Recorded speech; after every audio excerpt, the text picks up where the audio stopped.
حضور نے ارشاد فرمایا آیت المنافق ثلاث، منافق کی علامتیں تین ہیں۔ جس شخص کے اندر یہ علامات ہوں تو وہ اس نیت سے سنیں کہ آج ابھی اسی وقت میں یہ مصمم عزم کرتا ہوں کہ اپنے سے کھرچ دوں گا ان چیزوں کو، اور اپنے من کو، اپنے اندر کو، اپنے باطن کو ان غلاظتوں سے پاک کروں گا۔ اور عملی موضوعات پہ بات کرنے کا میرا مقصود بھی یہی ہوتا ہے کہ ہماری زندگی میں، سب سے پہلے اپنی زندگی میں اور پھر میرے ملنے والوں کی زندگی کے اندر عملی طور پہ تبدیلی پیدا ہو۔ تو اس نیت کے ساتھ جب آپ سنیں گے تو اللہ برکت کرے گا۔ تو سنیے رسول رحمت نے ارشاد فرمایا صلی اللہ علیہ وآلہ وسلم نے کہ منافق کی نشانیاں تین ہیں۔ ان میں سے ایک اذا حدث کذب، جب وہ بولتا ہے تو جھوٹ بولتا ہے۔ یہ منافق کی علامتوں میں سے ایک علامت ہے کہ اس کی زبان جھوٹ کی عادی ہوتی ہے۔ زندگی میں جھوٹ سے اپنے آپ کو بچائیں، یہ زہر قاتل ہے، اندر اجاڑ دیتا ہے، آپ کا معاشرے سے اعتبار ختم کر دیتا ہے اور آپ کی رسوائی کا سبب ہے۔ دوسرا ارشاد فرمایا وَإِذَا وَعَدَ أَخْلَفَ، جب وہ وعدہ کرتا ہے تو وعدہ خلافی کرتا ہے۔ یہ منافق کی علامت ہے کہ وہ وعدہ پورا نہیں کرتا۔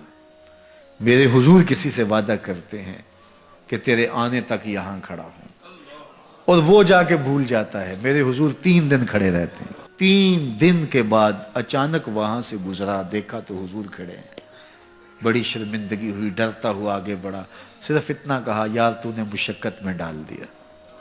3 دن تک میرے حضور کھڑے، اور میں کہتا ہوں وہ تو 3 دن بعد واپس آ گیا۔ وہ نہ آتا 3 سال بھی کھڑا رہنا ہوتا، میرے حضور کھڑے رہتے کہ میں نے اس سے وعدہ کیا ہوا ہے۔ اور میں اور آپ دیکھیں کہ ہم کہاں کھڑے ہیں۔ ہم کسی سے وعدہ کریں، ہم خود وعدہ کرتے ہیں تمہیں 6 ماہ کے بعد پیسے دیں گے، وہ بیچارہ 6 ماہ کے بعد بھی جو ہے وہ 1 ماہ اور اوپر گزار لیتا ہے کہ چلو کوئی بات نہیں ہے، اور ہم اس کی موت کی دعا کر رہے ہیں یا اللہ فوت ہی ہو جائے تو اچھی بات ہے۔ تو پھر ہم کہیں کہ اللہ کی رحمتیں ہمیں نصیب ہوں، یار وعدہ کیا ہے اپنا تن بھی بیچ کے دینا پڑے تو دیں گے۔ جو وعدہ کیا ہے جہاں کھڑے ہوئے ہیں وہاں کھڑے رہیں گے، چاہے اس کی کتنی بھی اذیت ہمیں کیوں نہ سہنی پڑے۔ جب وعدہ کیا ہے تو پھر اس کو پورا کرو۔ تیسری بات میرے حضور نے ارشاد فرمائی وَإِذَا تُؤْمِنَ خَانَ، جب اس کے پاس امانت رکھی جائے تو خیانت کرے۔ اس کے پاس پیسے رکھے جائیں، دولت رکھی جائے، کوئی زمین اس کے نام کوئی کر دے کسی وجہ سے، کوئی اور اس کے پاس امانت رکھ دے تو وہ اس میں خیانت نہ کرے، بلکہ آپ کے پاس کوئی بات امانت رکھی جائے تو اس کو بھی جو ہے وہ لوگوں تک نشر نہ کرے۔ تمہارے کان میں اگر کوئی بات کرے تو وہ امانت ہے، جب وہ بات کر رہا ہو تو دائیں بائیں دیکھ رہا ہو، تو پھر اس کا مطلب یہ ہے کہ وہ یہ چاہ رہا ہے کہ یہ بات کوئی اور نہ سنے، تو پھر صاحب امانت کو چاہیے کہ کوئی اور نہ سنے۔ یہ امانت ہے اور اس امانت کو پورا کیا جائے۔ اور چوتھی علامت یہ ارشاد فرمائی منافق جب کسی سے لڑ پڑتا ہے تو گالیاں دیتا ہے۔ ہمارے دین نے ہمیں گالی دینے سے روکا ہے۔ اپنی زبان کی پاکیزگی اور اپنی زبان کی طہارت کا سامان کیجیے۔